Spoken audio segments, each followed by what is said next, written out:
দেখো তারপর 34টা যে অঙ্কটা বলেছে এখানে এক্স এর মান 0 বসালে ট্যান ইনভার্স 0 হবে, ট্যান ইনভার্স 0 মান 0 হবে আর নিচে 0 হয়েছে। তাহলে আমাদের সিম্পলি আছে 0/0 ফর্ম, ডেরিভেটিভ করতে পারি। তাহলে লিমিট এক্স টেন্ডস টু 0। এবার ইনভার্স ফাংশনের ডেরিভেটিভ যদি মনে হয় জানো না, তাহলে দেখো ট্যান ইনভার্সের ডেরিভেটিভ কী হবে, ট্যান ইনভার্সের ডেরিভেটিভ হয় 1/1 প্লাস এক্স স্কোয়ার।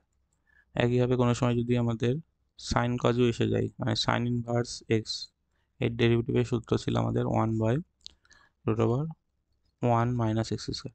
দেখো এই সব সূত্রগুলো আমরা একটা ভিডিওতে ক্লাস 11-12-এর যত ডেরিভেটিভের সূত্র আছে সবগুলো বলেছি, ওই ভিডিওটা দেখতে পারো। সব সূত্রগুলো অ্যাপ্লাই সহ, মানে এক্সাম্পল সহ আমরা সেই ভিডিওটি ডিসকাস করেছি, সেটা দেখতে পারো।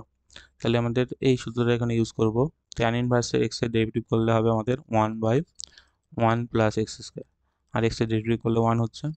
তাহলে আমরা এক্স এর জায়গায় 0 বসালে এটা 1/1 প্লাস 0, মানে আমাদের বলতে পারছি 1ই হবে, মানে অপশান ডি হবে correct।